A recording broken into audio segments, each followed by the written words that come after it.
Hey, this is Al, and it's week 10 and 11 and 12 and 13 and 14 and 15 and 16 and I don't know how long before the midterms. A while. Some dozens of weeks. We're here in Philly. We're very excited that Rae Armantrout is joining us. She's going to arrive a little late. We've got a lot of good friends here, and this is a day to be with friends. I'm going to say hello to a few folks. First, Lainey Brown. Good morning, Lainey. Good morning. I'm glad to be convening all together today. I slept from 1 to 5. That's 4 hours. How'd you do? Not much better than that. Yeah.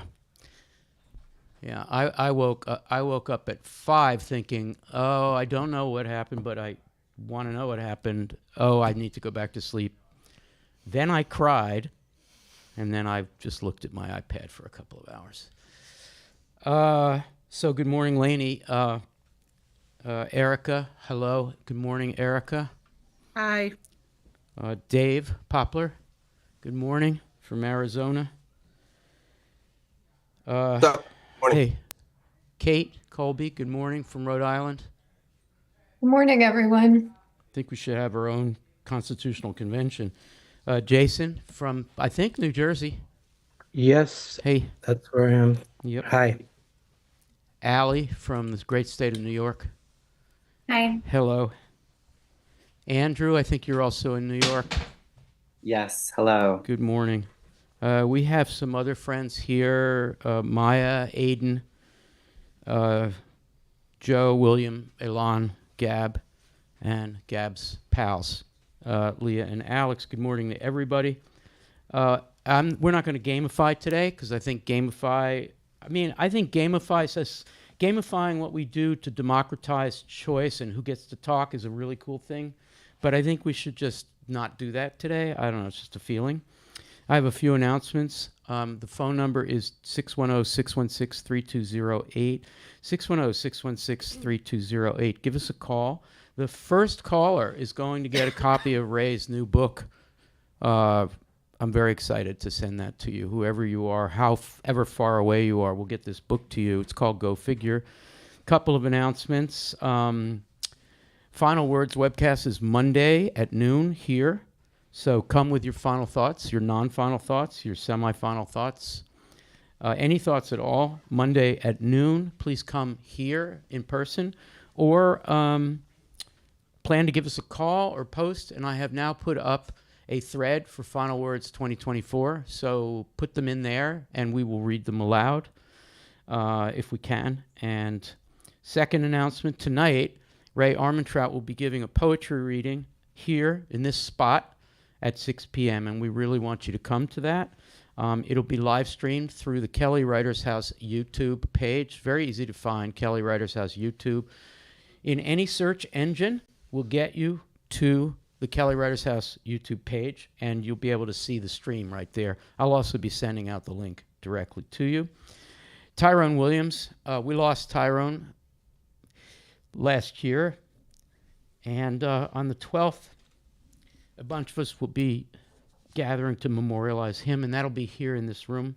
It'll start with a public poem talk, and then there'll be a reading in the evening in honor of Tyrone. So noon and 6 p.m. Dave, would you take a look at the Webcast subforum thread? I don't think there's anything there, but there might be. And Lainey, will you keep us apprised? I'm trying to, as your host today, I'm trying not to assume a lot of things about how people are feeling. We have 86,000 people around the world. For many of them, the presidential election or other elections in the inside the U.S. are less of a concern than all kinds of immediate thing. Will you take that from Rae? So I don't want to assume, but also we don't hide our feelings around here. So what we're going to do is we're going to go around and we'd love for everybody to suggest a favorite poem this week, a poem you want us to talk about. We'll put that together and then we'll pick one without randomization. And so we'll do that. We'll see how it goes. So let's start with Erica, followed by Aiden. Erica, what's your poem this week? What's the poem you want us to talk about, I should say? I think that there are two that are on my mind. The first is the Waldrop Shorter American Memory of the Declaration of Independence, and the other, of course, is the Jacques Blanc, Yacht what the Blanc, what the president will president say will and do. say and do. And the first one, it's a poet whom you revere. And can you say why that's a good thing to do? I mean, I think that in moments like the present, there's a way in which the kind of, N+7 experiment that we see Waldrop working with and through in the shorter American memory pieces is, it's a way to disrupt predictable thinking. Yes, right. And Especially of a it's a way. document that we assume means what it means. Yeah. Yeah, so Declaration. it's really a way to kind of intervene on documents and policies and rules that are taken at face value, which Not- feels really important to be thinking about Yeah, right now. Like, I what agree. is the place of the poet in the poem Right. in a moment like our present? Yes, and of course we've been talking for 10 weeks and certainly for the last 3 or 4 weeks about the importance of the reader, just thinking about the rejection of closure, for instance, Lynn Haginian, thinking about the importance of reader as a co-creator of meaning. So if you don't mind, I assume you've got a machine open, you can search. Can you find the Declaration of Independence that Jefferson and others wrote and maybe read the first few lines without, well, the first fucking sentence is about a paragraph, but without the N+7, and I would like everybody tuning in through the live stream, everybody in the room, to try to do their own mental N+7 for any document that tells you what it means, especially one that declares that you are independent and free. Okay, should I read, Al? Yeah, please. The unanimous declaration of the 13 United States of America, when in the course of human events it becomes necessary for one people to dissolve the political bands which have connected them with another, and to assume among the powers of the earth the separate and equal station to which the laws of nature and of nature's God entitle them, a decent respect to the opinions of mankind, requires that they should declare the causes which impel them to the separation. It's an incredible Jeffersonian periodic sentence, and it hides and delays and to some degree veils what it means, but it definitely means something. And so I hope you were all doing your little N+7 bubbles. Let's turn to Aiden, followed by Dave Poplar. Favorite poem or a poem you want to talk about? I thought there were. I think you're on. Okay, I thought there were some interesting ones. I'm this sorry. week. Is Aiden on? Yes, you are. Closer to the... Yeah. Hello? Yeah. Yeah, okay. I thought there were a number of interesting ones this week, but I like work in translation. So Carolyn Burville's Via was really enlightening for me because so many different translations of the same thing. Yeah. And in fact, I quoted you yesterday in class. I did, in relation to Via. Because I remember a conversation that we had and a conversation that you've had, about how interesting repetition is for you and how actually liberating repetition is for you. Yeah. That's a conversation we had about a year or two ago. I assume the same, and that's why you like Stein so much. It's one of the reasons. Yeah. Thank you, Aiden. And I want to welcome Rae Armantrout here. Hi, Rae. Welcome back. Can you bring the mic way up close to you, like way, way, way close? Sure. Everybody, I think we need to do some snaps for Rae Armantrout, who traveled across this large, large continental country to be with us today and for multiple events. And so we love your being here. We love your presence. We love your poetry, and we love you. Oh, thank you, Al, and everyone who snapped. And Chuck is here. Did you snap, by the way? Oh, I didn't. Oh, okay, everybody. Myself up, my arms were easy. I think. I Whoa. see. Okay, you've got. Okay. I'm adding Chuck to the list here. Yeah. I happen to know when you and Chuck met. What oh my year? God, yes. 1970. I don't think that's correct, actually, but I'll go with it. Well, you met in Berkeley. No, You met in no. I'm San not- Diego State. Yes. And You met in San Diego. Okay, in San Diego. Okay. We're both from San Diego. Oh, You met in said it. '65. You said it. I was trying to get you to not say it. All right. How? Okay, never mind. That, I was did gonna anybody go do with the that. math? How many years? Yes. Okay. How many years is that? Oh, please. 49. Okay. All right. So what we're doing is we're going around and we're asking people to talk about poems that they want us to talk about. And I think up next was going to be Dave, and that'll be followed by Kate.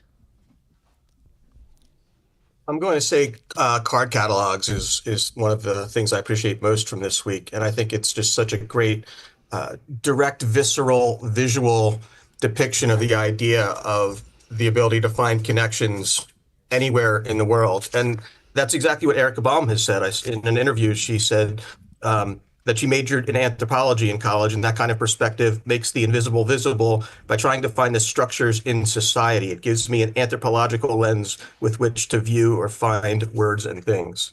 So I think that's a great example of that. That's great. And I know Erica is watching today. So hello, Erica Baum. We love you too. Erica. So much. All right. Kate is up, and William will be on deck. So we need to get a portable mic out. William, do you remember week 10 well enough to? Okay. Okay, great. Kate? Well, obviously, I was going to pick Rosemary too. Why? But just it's appropriate today, and it's both humorous and deadly serious in its disruption of causal language and the syntactic structures of institutional language. But for similar reasons, I'll throw in the Jordan Abel, which also sort of reveals the prevarications of narrativity by manipulating the language and removing the structures that enable foregone thinking. Good choices. Thank you. All right, so we're going to go to William, followed by Jason. Hi. I'm going to pick Via for the feeling of being stuck in the middle of things. Yes, so in the middle of our life, we found ourselves lost in a wood, and there's one more thought. Is that it? It's just in the middle of our life, we found ourselves lost in a wood. There's something else going on in there. Anyway, okay, why? Why'd you choose that, William?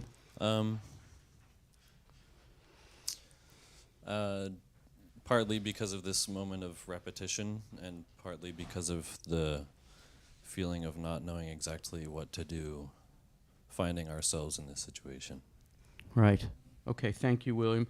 We're going to go to Jason, followed by Gab. Hey, like Kate, I was looking at Jordan Abel's The Place of Scraps, but just to add a new one in, I think it's appropriate that we look to Canada, and Canadian poets here, but Selves by Fred Waugh actually find fairly soothing. This poem to read in the moment. The Fred Waugh selections in week 10 are completely terrific. Yeah, thank you for that suggestion. All right, Gab is up, and Allie is on deck. Nice and loud, Gab. My favorite piece this week was Dog Ear. I felt like there were so many different poems within each dog ear, so it felt like there was a lot of possibility to dwell in within the project. Mm-hmm.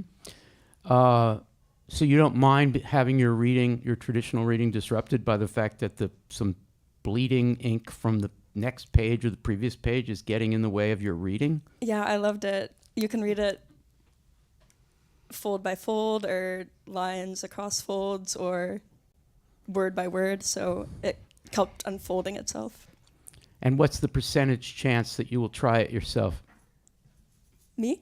Yeah. Oh, try this project myself? Yes. I think I should, 100%. Okay. And if you're sharing a home with someone who likes to read books, don't do that to their book. They might be angry. Because dog ear is like It's a thing. Disrespectful to the page. Okay. We have someone on the phone, and then we're going to go to Allie. Who's on the phone? Okay, I'm good now. CJ Prince calling from Washington on the line. Great. Hi, CJ. Hi, Al. How are you, buddy? So I had to talk to you. Yeah. And tell you that I didn't watch any of the results last night. And I went to YouTube and listened to Rae Armantrout read verse. And I just listened to poetry. I didn't know till this morning. And CJ, and can I want to pause you there? say that- First of Go all, on. yeah, I'm just asking you to pause your thought for a second so we can reflect on this. Ray's right here. She can hear you. And I Yeah. imagine that Rae might have I something know, to I'm say so- about the idea that CJ Prince in the state of Washington, which is also Ray's state. Yeah. Oh, how does that feel, Rae, that someone used a reading by you as an alternative to the news? Well, the news is very bad, so anything would be better, but thank you. Yeah. Okay, CJ, I interrupted you. Finish your thought, please. Many thoughts. But my thought, well, how to say, my thought is we've just begun and we just have to shine our lights brighter. We have to write more poetry. We have to know that we're holding the future. I think there was one bit of good news from Washington. I think that Bob Ferguson was elected as the governor, and he's a good guy. I met him at a poetry reading. And so I just thank you, CJ. We're gonna we're gonna send you a copy of Ray's Go Figure for being the first caller. It's like a radio show. And so I'm sure that you've given Chris your address, and we'll send that to you. Might be a couple of days. And I hope you can tune into the reading tonight by Rae. You can watch that, add it to your collection, and I'm sure that Ray's going to be reading from Go Figure. So in response to so please hang up and listen to the rest of our response through the webcast. Okay. Thank you, CJ. Lots of love to you. Thanks for calling. May I say? Yes. May I say one more thing? Yes, please. Okay. Barbara Nilsson sent this morning a Wendell Berry poem for us all, and maybe she'll call in and read it to us, or put it in the chat because it's very important. Good idea. Maybe Barbara will call, but in any case, we'll make sure that people watching can put that in the YouTube chat. Thank you, CJ.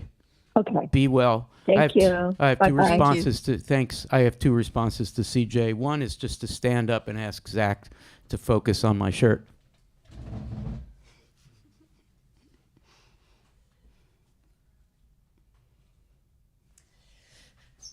And the other is to ask Lainey Brown if she doesn't mind reading something she wrote in her notebook in the wee hours.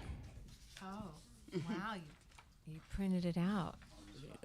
Yeah, on the spot. I mean, this is Lainey Brown. I was like, how am I gonna get ready for this day? I'll go to the notebook. I was thinking about CJ's comment about light and darkness. 6 November 2024. Yesterday was accompanied by dread. Today, 6:11 a.m., still dark. I have no words and fail to understand, but I can see the image perfectly as an absence of light, which must be only momentary in geological time. But today appears impenetrable as we dim to circumstance. I'll write another book about the resuscitation of light as we learn how to breathe again. Thank you, Lainey Brown, for being agreeable to, like, I grabbed it from a text you sent me and asked you to read it. Appreciate it. Okay, up next is Allie, followed by Joe. What poem should we be talking about today? I'm on the same page as William and Aiden. I'm thinking a lot about Via. And we mentioned, the part of it about being lost in the woods. I think the kind of second half of the thought is that the straight path has vanished. But I think that there's a wisdom to seeing the iterations of that and seeing the repetition of that and kind of realizing like, okay, the straight path has vanished. But that doesn't necessarily mean that like there is no path available. And I think that the poem kind of arrives us at like an interesting place in the question of like, well, then what is the path and what does it mean to be lost? Right. What's it mean to be lost, and what's it mean to progress through a poem that refuses to progress in any sort of ordinary way? I know that I have a feeling we'll talk about Caroline's poem, but I just can't help in response to Allie just to play 30 seconds of Caroline's recording of it, and then we'll turn to Joe. Along the journey of our life, halfway, I found myself again in a dark wood, wherein the straight road no longer lay. Dale, 1996. At the midpoint in the journey of our life, I found myself astray in a dark wood, for the straight path had vanished. Creef and Hollander, 1989. Halfway over the wayfaring of our life, since missed the right way through a night dark wood, struggling, I found myself. Musgrave, 1893. Halfway along the road we have to go, I found myself obscured in a great forest, bewildered, and I knew I had lost the way. Sisson, 1981.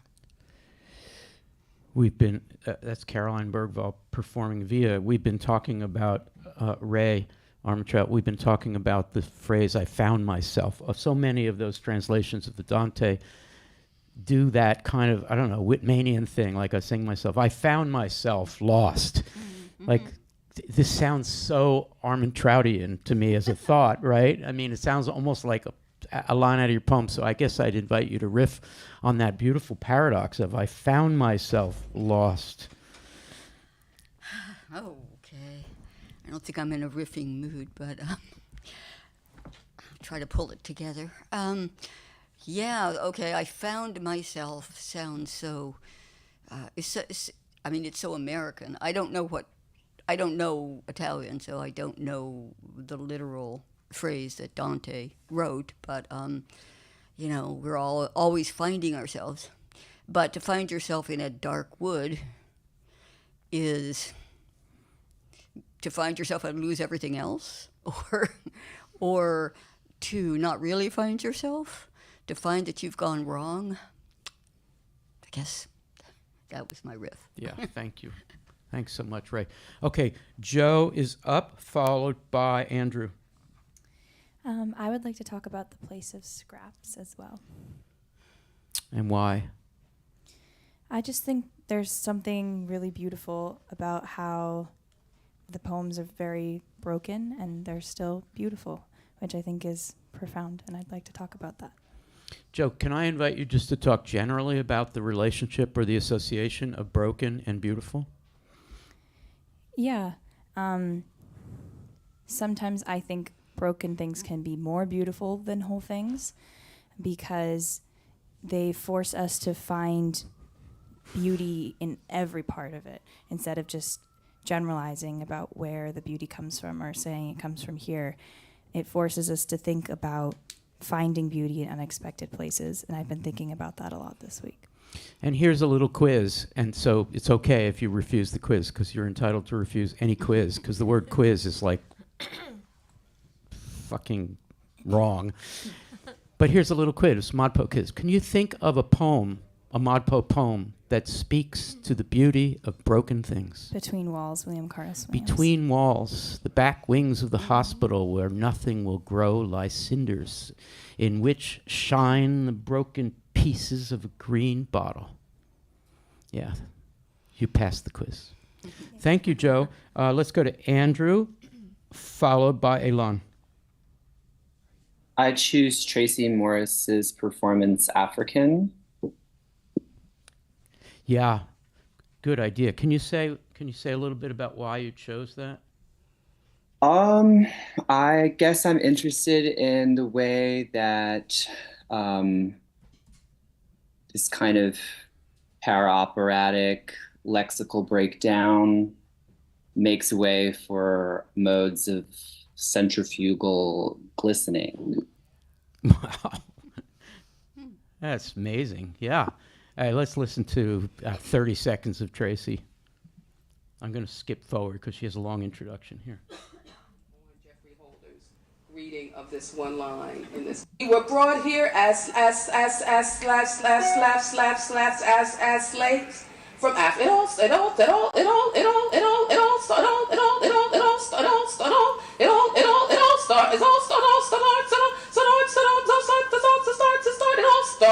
when we were brought here as slaves from Africa. It all started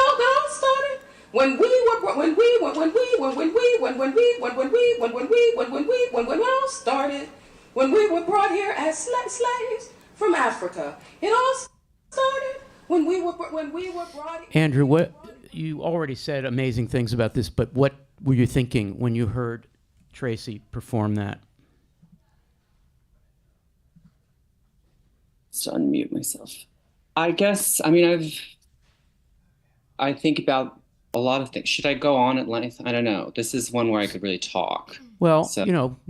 Moderate a little bit, but we love what you say. I think about the way that Fred Moten theorizes Black performance as a kind of form of cutting augmentation that manifests as a sort of breaking music, breaking speech. So that through the kinds of, the techniques, the mechanisms of the performance, like looping and also finding one's way into the interiors of words and deriving sonorities and shapes that are kind of like almost pre-verbal but also, so it's this kind of like excess and lack that I think, and situating that within a kind of treatment of the historiography of slavery, it kind of like something, it's like a kind of way to make something unforeseeable occur through those processes. Mm-hmm. That was great. Thank you. And Tracy's word for this, what you just described, is irreducible. She was looking for something that could not be reduced further. It's very hard to do. I think in math we think of prime numbers. In language, poets are seeking something that is prime number-like when they deploy a word. Not to say I'm the authority that knows what it means, but rather I think of this as what it is and not reducible to something else. Thank you, Andrew. Let's go to Elan, and then Maya, and then I'd like to invite Rae to say anything that she wants about anything that anybody has said so far, and then we'll proceed to pick one of those poems and talk about it. So, Elan, followed by Maya. I'm going to offer up skywritings because I'd like to talk about sounding in poetry and this is inspired by something that Sophia Hall said on the ModPo discussion forums. I don't know, and then something that someone else responded with. And I want to talk about sky poems mainly because, I don't know, I want to explore sounding in poetry and its capacity to allow us to create like a new language and a new common understanding when we come together to talk about poetry. Nasser Hussein's skywriting is really relevant to this day in the United States. So he's thinking about he's a Canadian citizen and lives in the UK. Why do you think that it's a good thing to be talking about today? What's the connection? Anything?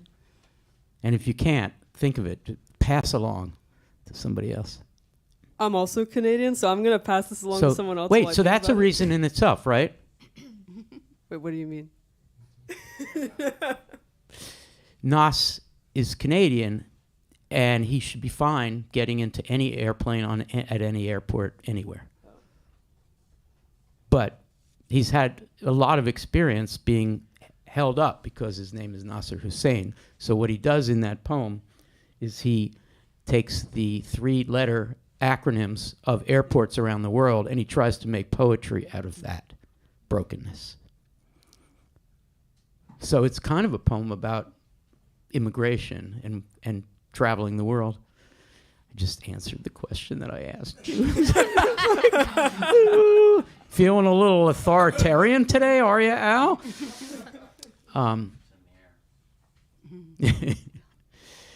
Thank you. Okay, let's go to Maya and then to Rae Armantrout.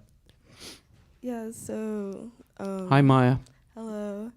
I really gravitated towards Via, partly because I'm taking Latin right now and I have to do a lot of translation, and I'm finding that there's no like single way to translate a Latin text, or there's no single translation that is the correct one, and I'm finding that in Via as well. I really appreciated, having all of these translations, one after the other, and how there's no like hierarchy of translation, and I feel like each one in of itself like is an original and not just a reflection of what was written in the first language.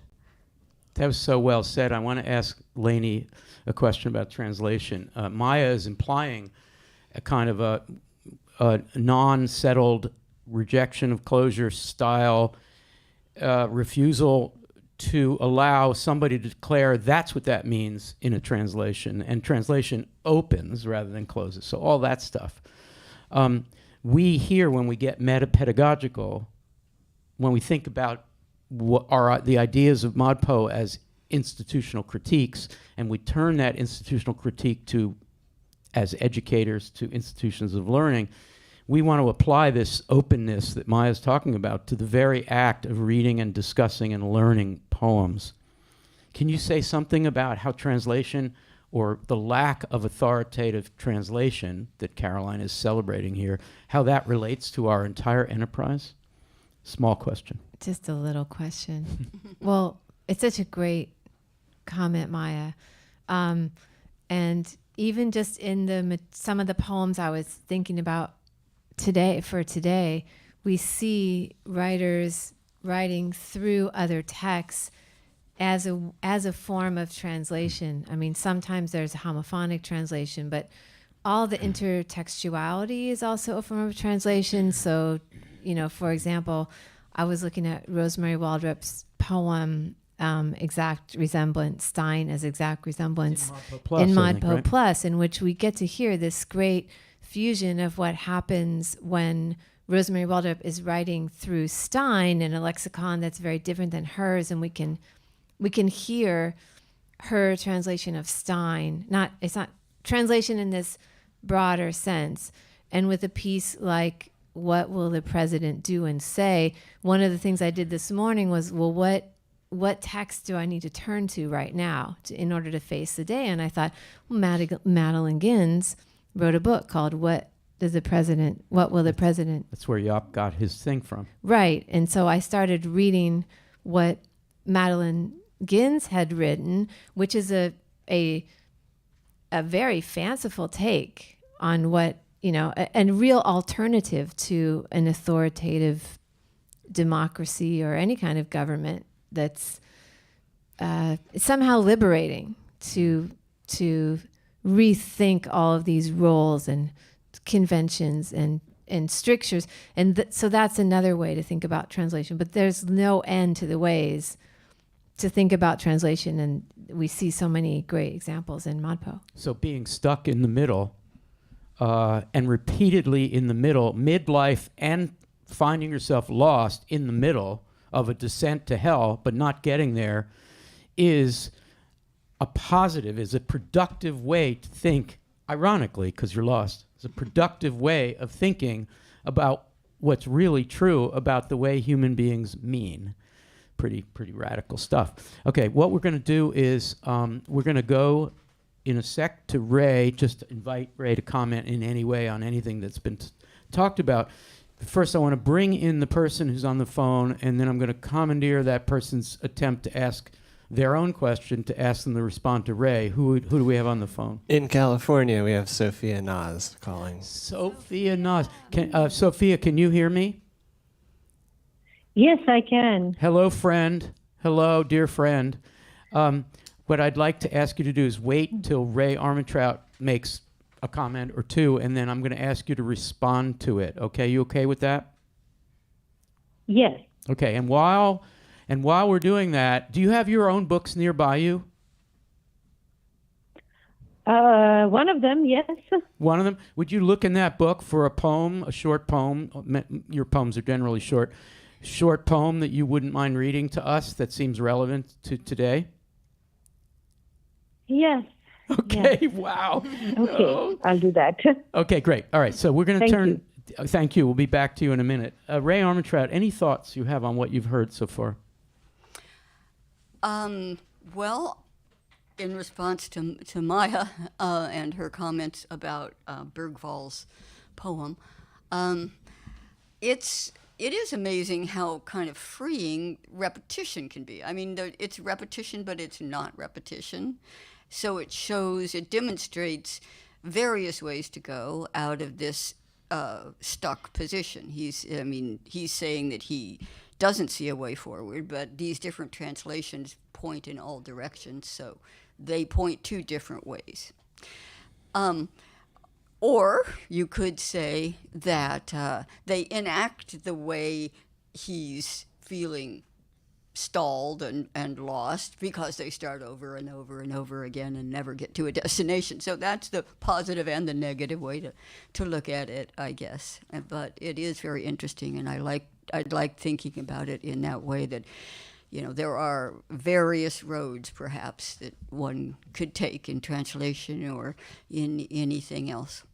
And then just briefly, I can't remember who said it, but the comment about combining the broken and the beautiful, or how the broken can be beautiful. I certainly have found that true often in poetry. I could think of lots of examples. The Williams poem about the green bottle glass and the hospital walls is one, of course, example. But a lot of Susan Howe's work is also about breaking and being lost. So, yes to that. Okay. Thank you, Rae. Sophia Naz, can you hear me? Yes.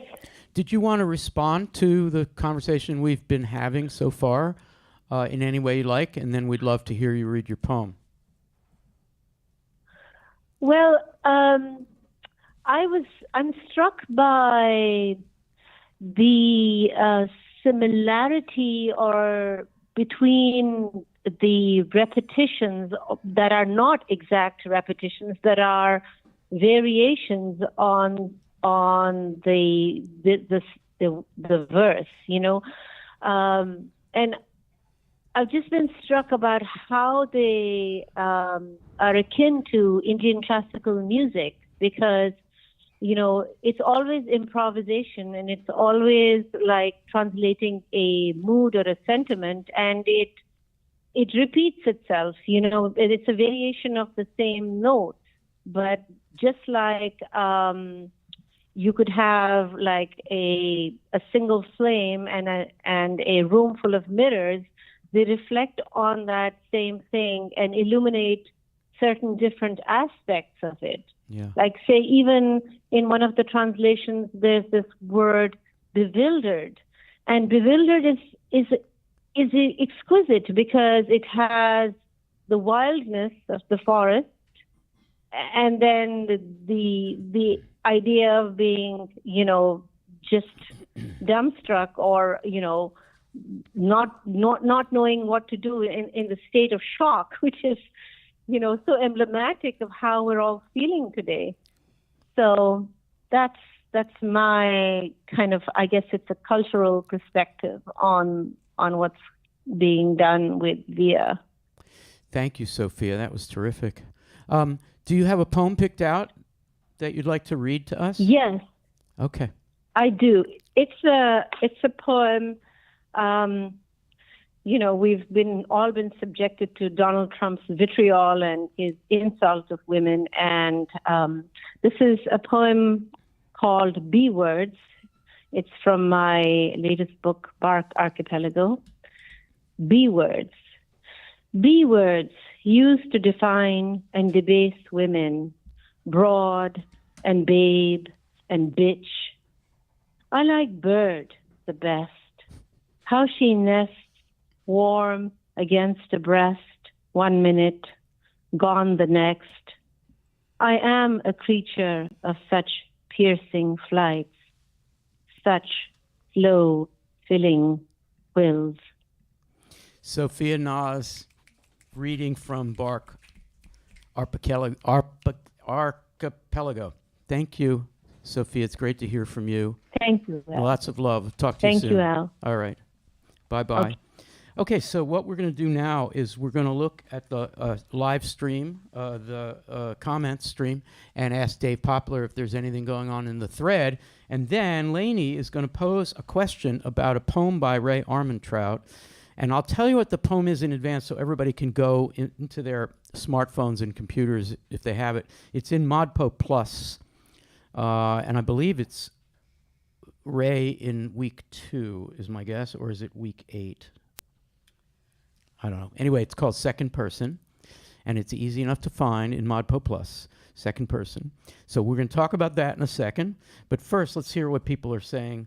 Rae? Can I? Yeah. I have a poem about Trump that I'd like to read. Great. Yeah, It's would in you do there. this is Yeah. the right moment? Okay, good. All right. I think Thank this you. is the right moment.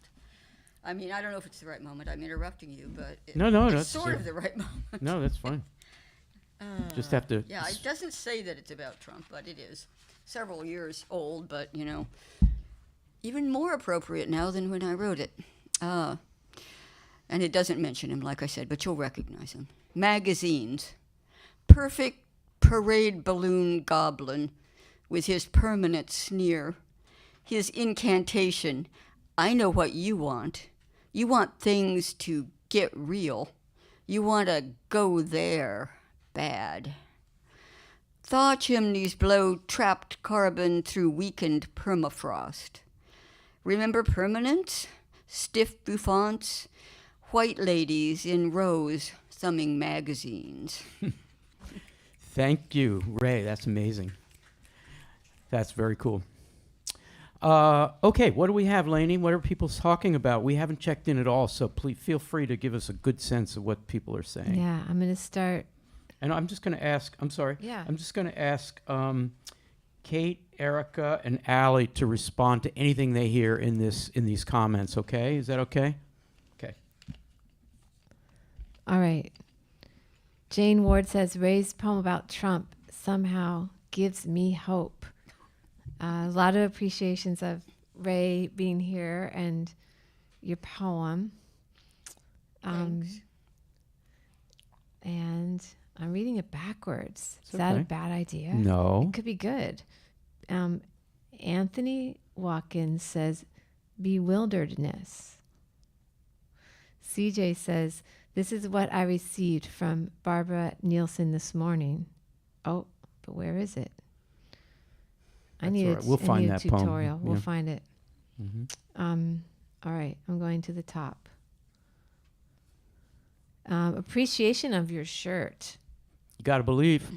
Yeah. Right, Joe? And people are comforting each other. Jane says to Barbara, you helped me calm down this morning. Emma Goldman says New York City is in shock. Everyone on screens look like they feel like me, from Jane. And Barbara says, I'm glad we could support each other. You supported me too. I'm very grateful. I started my day in Sophia's office hour. 8 a.m., I think. So everybody is talking to each other, which is, I think, is as good as it gets in the moment. Being together. Thank you. That's what we're hoping to do. You don't want to cancel a webcast because you're feeling bummed. You want to just do it. Get the community together. I'd like to ask Kate Allie and Erica just to respond to anything they heard. Actually, before we do that, Dave, is there anything in the thread? Yeah, there's a few comments, but I just was wondering, there might be some people who are in ModPo who have voted differently than a lot of us. I mean, a lot of us seem to be on the same page about things, but I just feel that there may be a lot of people who have a different ideology, and I don't want us to come off as implying that other people who have voted differently are necessarily bad people. I mean, we've come to be polarized and sorted, and we've come to conflate political ideology with personal identity and even morality. And the problem is that we assume that people with other ideologies than us necessarily have different moralities than us. And that may be the case sometimes, but that's not always the case. And I don't want us to come off as implying that other people are wrong, or we consider them as people wrong. We can disagree with policies and things like that, but I just want to make sure we don't come off as, a big inclusive groupthink that alienates others. I mean, we're all about inclusivity here, and there are people who can think differently for reasons that we don't object to. So I want to, rather than then have you turn to the thread, I want to stay with the thought you've just given us, okay? And I'm going to invite Erica, Kate, and Allie to shift gears and respond to Dave. I have something to say about that, and I won't regret saying it. First of all, yes, a free, open online course has to be inclusive of everyone, even those who wind up feeling that the ideology implicit in the canon or selection of the poems isn't up their alley. And I think we've done a really good job of that. I remember that when we had a webcast the day after the 2016 election, it was a lot more somber and quiet than this, actually. Maybe Allie will speak to that, what it was like. We were kind of in mourning. We did get a couple of people who wrote us, actually in the comment stream, who said, please don't assume that everybody feels the way you do this morning. My response to that was I was sorry that someone felt alienated from what might seem to be groupthink. But I want to say something about the poems. I think the poems in themselves speak to the pluralism that is implicit in the idea of a poet, such as Rae Armantrout, or indeed Laurie Niedecker, or Emily Dickinson. Well, Emily's a little problematic on this topic, but anyway, who would create a text that requires readers to be co-creators of the meaning. That is implicitly an anti-authoritarian or an anti-authoritative approach to what words mean. And so ModPo sticks by this idea that it's better to have a lot of people, including the kind of mass amateurization of people who are not credentialed and not experts and not know-it-alls, participating more or less equally in the meaning-making that is the work of collective intelligence. And collective intelligence and collaboration should, I think, should is a strong word, make us sad if an authoritarian is going to be running the strongest country in the world.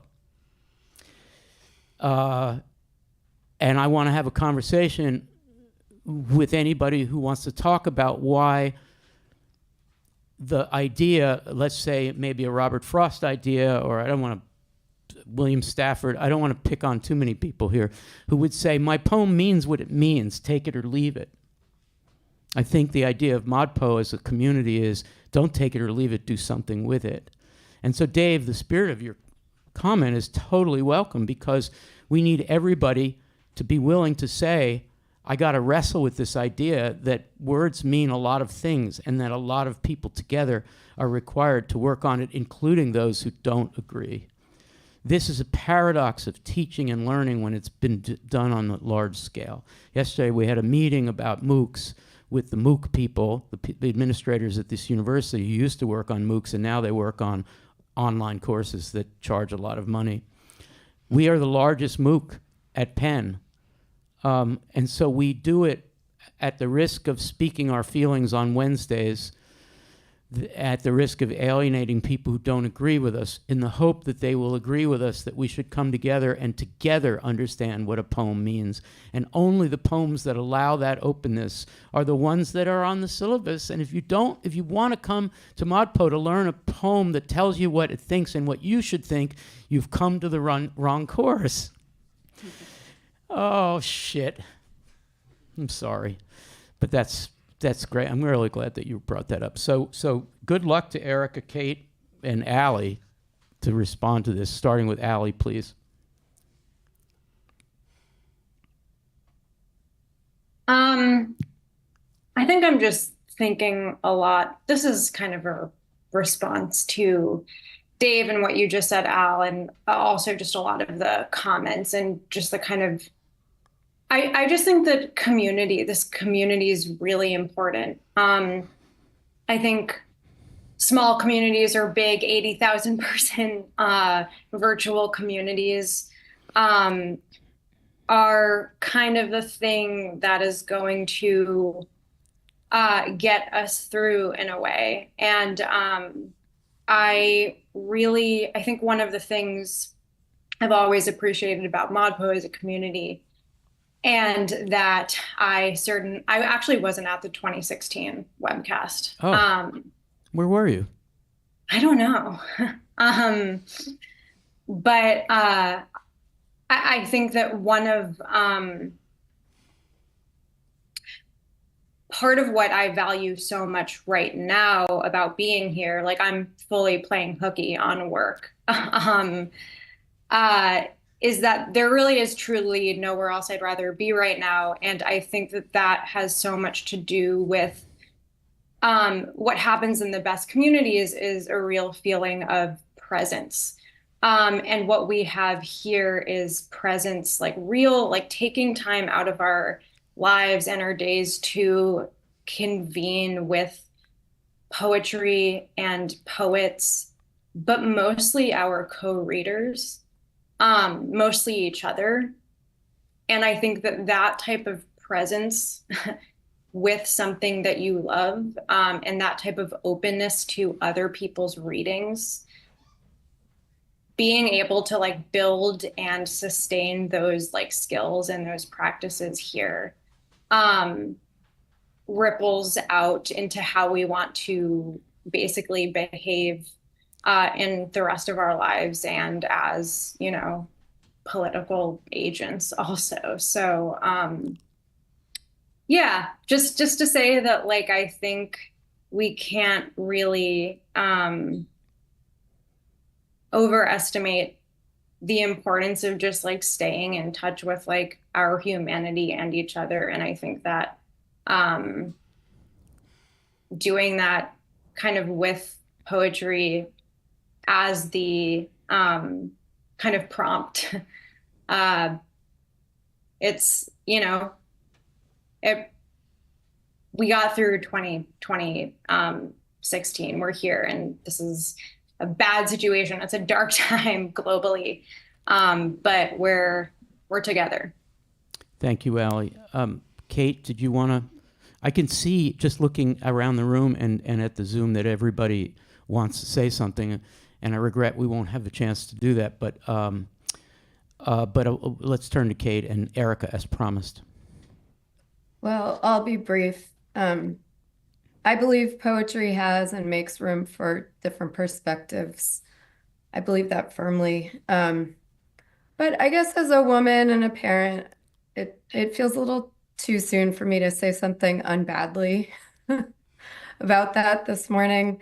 So I'm going to deflect, and I'm going to just chime in with Jane's earlier appreciation of Rae and her granular attention to language and her ability to hold bitterness and defiance and humor in her work, which motivates me to be better. Rae? Thank you. Yeah, as to this question of inclusivity and not shutting people down, No, I don't want to shut people down. I mean, I really wanted to see a woman president, and now I realize that I won't in my lifetime. I think Trump is an authoritarian, but I do believe in free speech, and as long as it's civil, and I really do. And I know that some people in college classrooms or in groups of young people feel canceled is the word, and I kind of think that's gone too far. And maybe I shouldn't say that. I'll get canceled now, but I do believe that it's better when people can talk to each other, and we don't. I mean, I live in a place where I have some neighbors with Trump signs, and we don't talk to each other. We just all assume that we have nothing to say to each other, and that's kind of too bad. But that said, I am pretty depressed today. Dave's thoughts here are echoing in my mind when Rae comments about how important it is for us to continue the conversation at all costs, even if it's hard. And I hope that ModPo continues to be a place for that.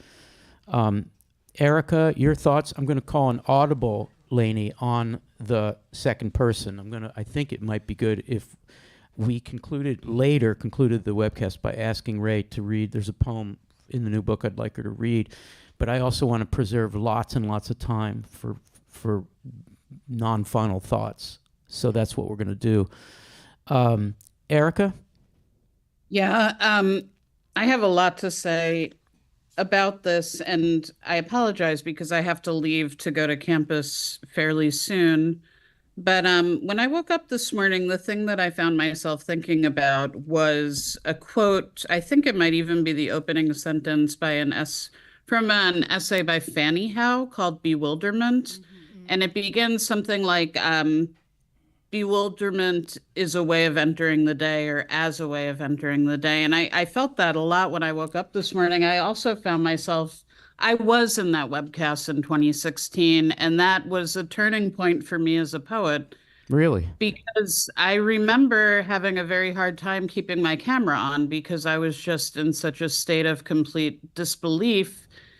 And that moment, because I remember we were talking about John Cage, and I was feeling, as somebody who tends to work quite procedurally through chance operations with language that I have not generated myself per se, I felt like, the work that I had been making up to that point was perhaps not the kind of work that I needed to be making.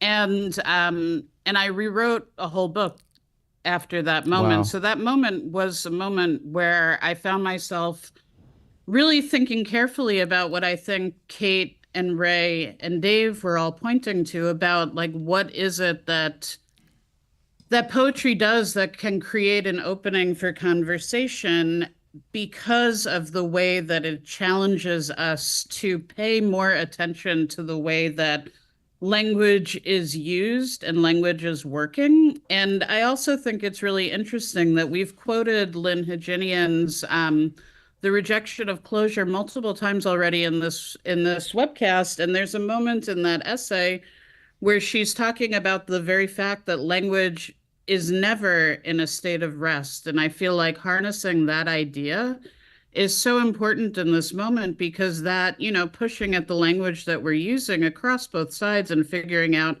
how to have these conversations. And I would wager, to borrow a word from Joan Retallack, I would wager that there's a way in which the openness of the kind of poetry that we're looking at, even if it does have a certain political slant, it is open and it does depend on readers, and it's a text, and it's often a lot easier to talk about a text than to share one's, belief system with a person that we don't know.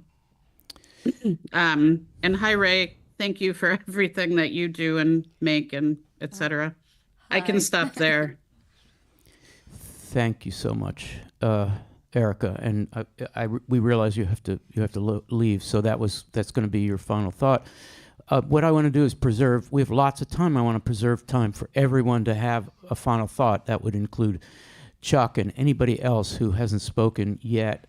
So to set you up for that, or not to set you up. Let's just, since it was suggested by several people, why don't we just listen to Jaap Blanc perform what the president will say and do.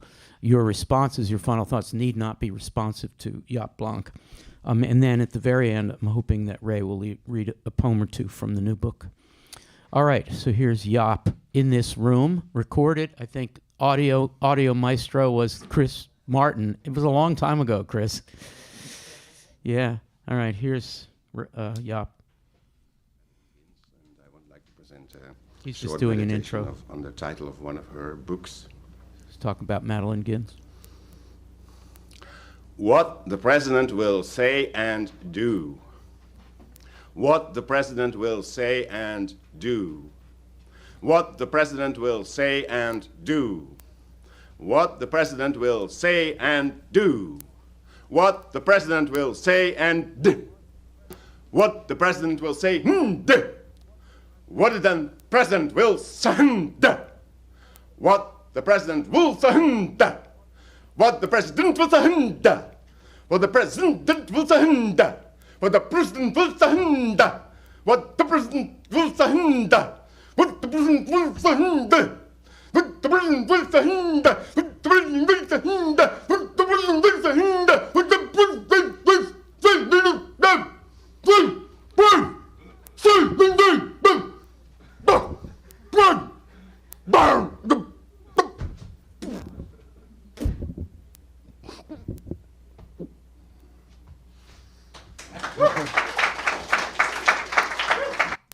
Thank you.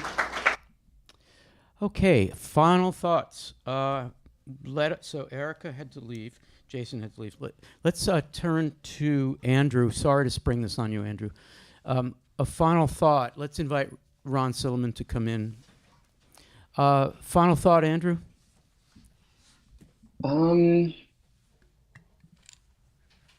It's hard. It's a hard prompt. I guess I'm just, I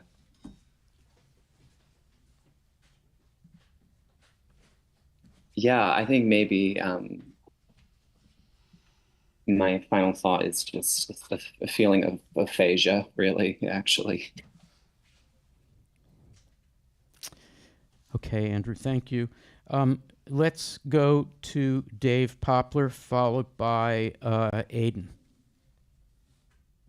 Sorry if I derailed the poetry discussion at all. It's but, okay, Dave. One This is what thing we're I'll doing just point today. out is in the discussion forum regarding our webcast today, Terry Talty included something fun that people should read. It's a totally AI-written poem in response to her quest for a poem that uses the tenets of language poetry to write a poem about ModPo. And it's just funny what happened. So I would point everybody to that. Thank you, Dave. Let's turn to Aidan, followed by Jason. I just wanted to say that I'm disappointed about the world right now, like a lot of people. But I remember back in 2016, I felt crushed because I didn't have something like ModPo and Rae coming to visit to keep me from going into full depression. So at least there's poetry, is my final thought. How about that? Thank you, Aidan. Jason's up and Joe is on deck.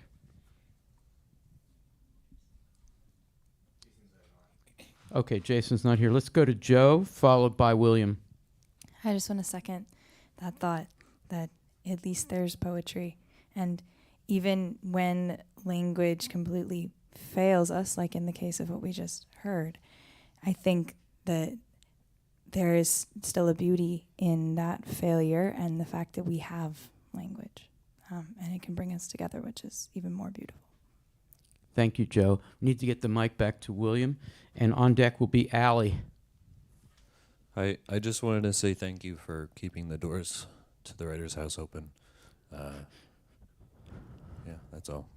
Thank you, William. And thank you for walking into the door today. So we didn't expect you, and it's good to see you. Allie is up, and Kate is on deck. Yeah, I kind of feel like I already gave my final word, but I'm just happy to be here. It's really great to see the people in the room at the Writers' House. And while most of us tuning in right now can't actually walk through those doors, I think sometimes in moments like this, the impulse is to kind of isolate. And I do think it's really, really important to just convene. So I'll have office hours tomorrow at 11 a.m. We're going to turn, I can't remember who's on deck. Who's on deck? Kate, and then we'll go to Jason. But just to pause on Allie talking about being part of a community that she's somewhat distant from and not able to walk in the door the way William did. I just want to quote a ModPo, early ModPo participant who said the following. The webcasts help make ModPo intimate, as if a student was sitting at the table with Professor Al and his TAs whose preferences and personalities the students come to enjoy in their own educational reality show. Recently, when TA Allie Castleman wasn't there for a couple of videos, the discussion forums were buzzing about where she was and when would she be coming back. They missed you. I mean, you're still here after 14 years, but I just thought that was beautifully resonant with what you just said about needing the space and playing hooky from work to hang out with us. Okay, Kate, followed by Jason. My final thought is also just gratitude for this community and for this place to be today. My office hour yesterday was also the place I needed to be. And that's all. Thank you all. Thank you, Kate. Jason, followed by Gab. Yeah, my office hours are at 8 tonight onward, and we'll definitely do poetry processing of current events. And I mean, as for earlier discussion, I wonder, well, like one thing I'm taking some small consolation in is that lots of interviews I've heard with people who voted Republican was that they kind of don't like the person who won, but they had an idea of the economy that would put them in a state of alarm and kind of made their vote holding their noses. And so, I mean, there's the terrifying fact of having all three branches of government kind of slicked and greased for things one might not want to happen. But I don't think we necessarily need to feel that this is a full-throated embrace of authoritarianism, and that like there are places in the country where the vote for different state constitutional amendments that would be counter to Project 2025 were passed. And so it's a time for kind of gathering ourselves together and being in our shared language, and but also not being, because I feel a lot of anger and danger, not so much grief or sorrow. But these are the kinds of things we'll talk about in office hours, and it's an amazing thing that we get to come together like this as we do, kind of no matter what happens, that we Thank can you. be there for each other and be also be mindful that we don't want to blanket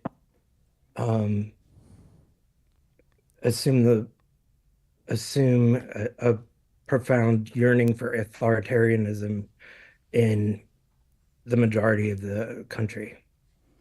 Thank you, Jason. We're going to turn to Gab, and then if Alex, who's sitting next to Gab, wants to say something, we invite him to. Gab? I am sort of echoing what's been said by a lot of others, but I just feel really grateful to have this space. I brought my friend Leah and my partner Alex, and I've been telling them a lot about ModPo, but neither of them have been fully participating. But even so, these webcasts and these conversations are so inclusive and flow in such a way that I knew that if they were to come in, they would glean so much from it, even without having done the poems and the week-to-week style of it that I've been doing. So on a day like this where community and presence are just so important, it means so much to me that I can welcome them into this space. Thank you, Gab. Alex, did you want to say something? Yeah, well, first of all, thank you all for welcoming me into this seemingly sacred space that you've all had, and I really appreciate the ability to sort of see this strong community, not only sort of in this room, but also abroad. I was kind of kicking around a sort of gratefulness for the fact that you shared Via with us, in particular because this moment feels like that. It feels like, here we go again. It feels like we're back in the dark wood, where the straight path no longer lays. But we've been here before in same but different. And I felt like that was a really profound thing to have and to even just sort of cursorily interact with. And I feel like I'm going to be thinking about that maybe, for a long time after this because of its relevance. So thank you. Thank you, Alex. I would like to invite Chuck to say whatever he's thinking. We just need the mic, Chuck, and on deck will be Ron Silliman. Hi, Chuck. Hi.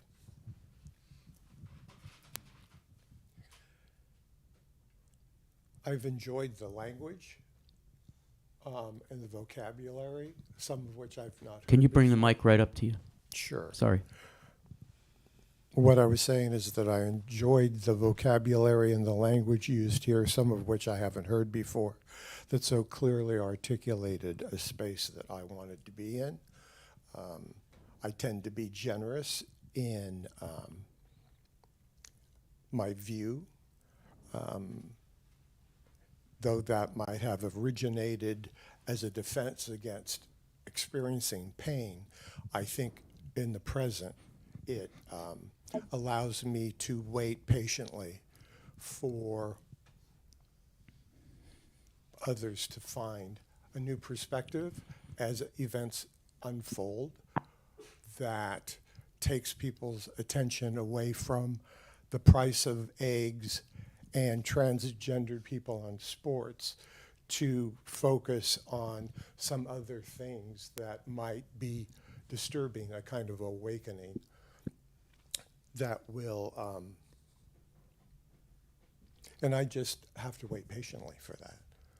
And finally, in terms of community, I didn't know Ron was going to be walking in, but Ron was who I knew I would be seeing later. And that pleased me greatly. Mm-hmm. As it pleases us all.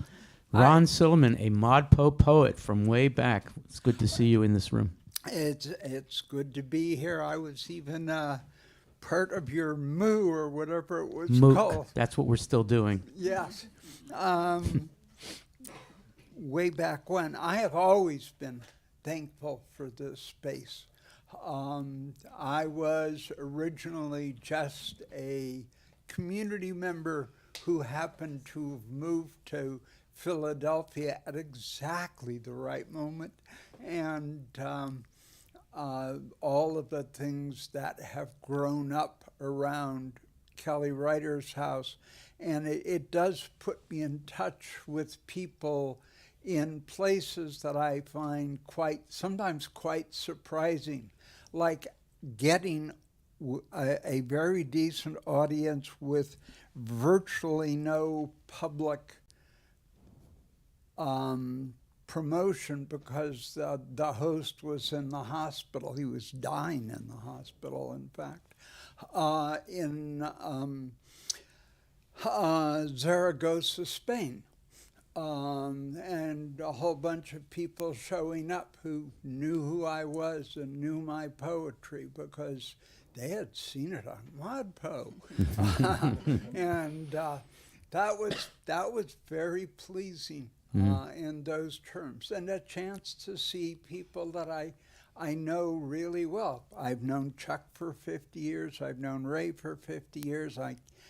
I've lost track of the number of cities I've known Lainey Brown in, but we're more or less neighbors, and we're not in Oakland. And I've known Kate and Jason for many years as well, and love their work. And as Kate would say, I really love their work.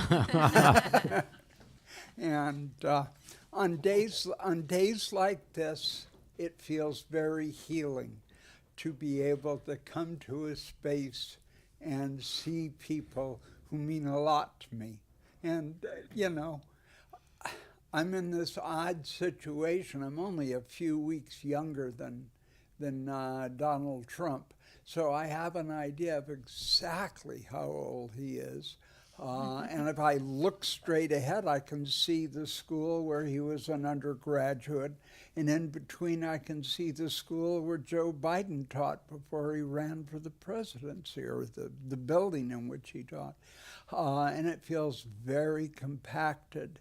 But I am so happy for this room and these windows and these people.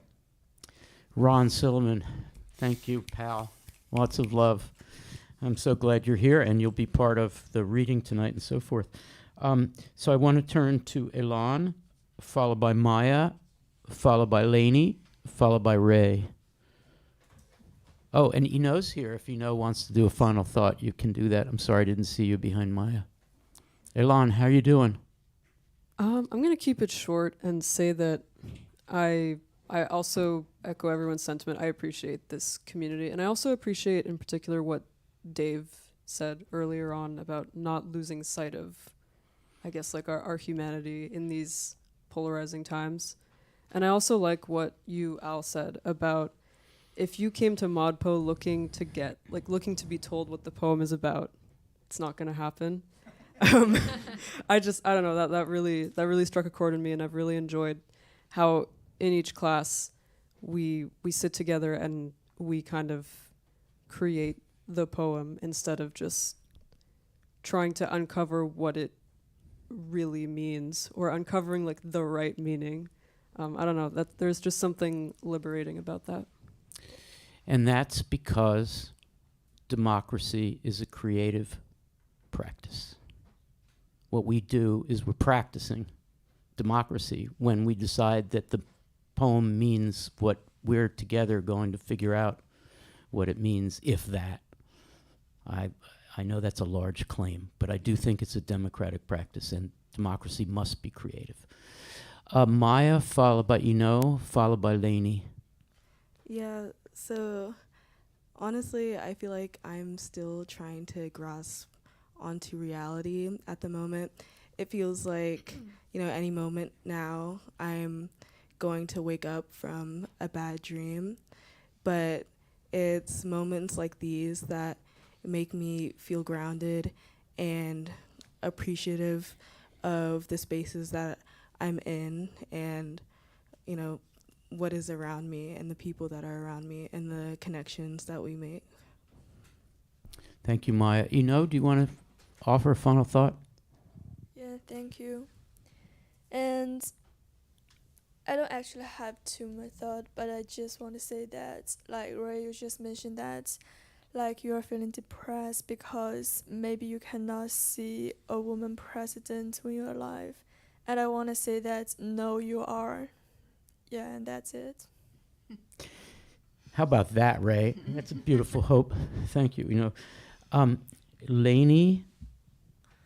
Hi. Hi. For my final thought, I just want to read a few lines of Madeline Gins from What the President Will Say and Do. Fill the ocean with cotton. Always place infinite systems face down. Always place infinite systems. Hang 6 scarlet bands to come within inches of the floor.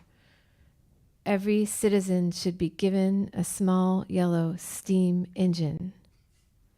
Keep large quantities of brackish water away from ears. Use compass to bisect every spoken word. Isolate blue points and lines. Make time out of wax. Thank you, Lainey. Rae, I'd like to invite you to offer your thoughts, final thoughts, and then I wonder if you would read from your new book the poem White Sky. Sure.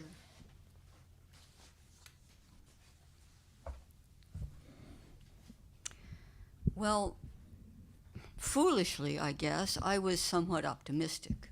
So I was shocked. I mean, that Trump won so resoundingly. I thought it would be fought out for several weeks and, then she might actually take office. I mean, Kamala. So I was, unpleasantly shocked, and I remain in a kind of shocked state at this point. So I think that what it means for me as a person and a poet is to think about what can I do next as things unfold, and will things be as bad as I think they will be? Maybe not, but if they are, what can I do? Should I try to write more? There is politics in my poems already, but should I concentrate more on writing political poems, or should I realize that the news, being a news junkie, is toxic, and that I should, disconnect from it a bit? And today I can't really say what I want to do, but I can read this poem. This poem owes something to Elizabeth Colbert, who wrote a book called White Sky, and her book was about how people might be able to handle global warming by scientific. I mean, she was a little bit critical of this, but by scientific innovation. So this is where the poem comes from. I know we were all talking about how you can't know what the poem's really about, but that's where it comes from anyway. White Sky. I want to end on something hopeful. Someone has proposed we seed the stratosphere with diamond particles, reflecting back the sun. I want to know if they'll twinkle. Obviously, the stars are bad role models, distant, self-absorbed, and volatile. Explosions count as standard candles. Some say we need to change, the animals. Rae Armantrout, everybody. Thank you, Rae. I have a final thought, but first a couple of announcements. Tonight at 6 o'clock, we'll be live streaming. I'll send a link to every ModPo person. But if you want to just figure it out for yourself, you go to the Writers House YouTube page, and at 6 o'clock sharp, you'll see the live stream there. Rae Armantrout will be reading, I guess, a lot from the new book. I'm going to read half from the new book, which will be a lot, I guess, and half from new work. New work, fabulous. And I know a number of people in this room will be there. Please come. We'll have books for sale. I'm sure Rae is willing to inscribe your book, and there'll be a nice reception afterwards. So please, if you are within reach of Philly, come and hang out. We know there's going to be a big webcast audience as well. So, and then again, Tyrone Williams memorializing celebration on November 12th. The ModPo will be doing its Final Words webcast on Monday. So that's the last day of the ModPo season. Not you guys in the class. You're still going. Don't get the wrong impression. But for the tens of thousands, folks, Monday at noon, we'll devote the entire session to final thoughts from people. So my final thought today is to think about Gertrude Stein. So Stein wrote a book called The Making of Americans. I read around in it this morning. What one does with that 927-page book, it depends on the edition, is to think, well, what does Stein mean about the making of Americans? There is a family in there, and there's birth, and there's immigration, and there's work, and there's relationships, and there's community, but that's not basically what the book is about. The book is about difficult reading. The book is about reading a book called The Making of Americans, looking for some answer to how Americans are made, and finding out that reading is hard, and that indecipherability is the only way, and that's very American in the hope of Gertrude Stein. And I want to read a couple of sentences in this book about trouble. And she's talking apparently about people saying to her, Gertrude, you can't write a book, The Making of Americans, in 927 pages and not have anything really happening. There's really not much that happens in the book. All right? Joe's like, sign me up. I want to read a book of 927 pages of Steinian sentences where nothing happens. And what happens is you learn that you've got to participate in the trouble of reading. So here, to conclude our post-election webcast from The Making of Americans, Gertrude Stein. Certainly it is trouble to me to be doing this thing. This thing is writing this book. This. Right? Certainly it is trouble to me to be doing this thing. I certainly cannot in any way know it is a trouble to you to do this thing when you ask me whether you should or should not do this thing, and then did what I said you should do about doing this thing. I certainly can be realizing it is a trouble to me to do this thing.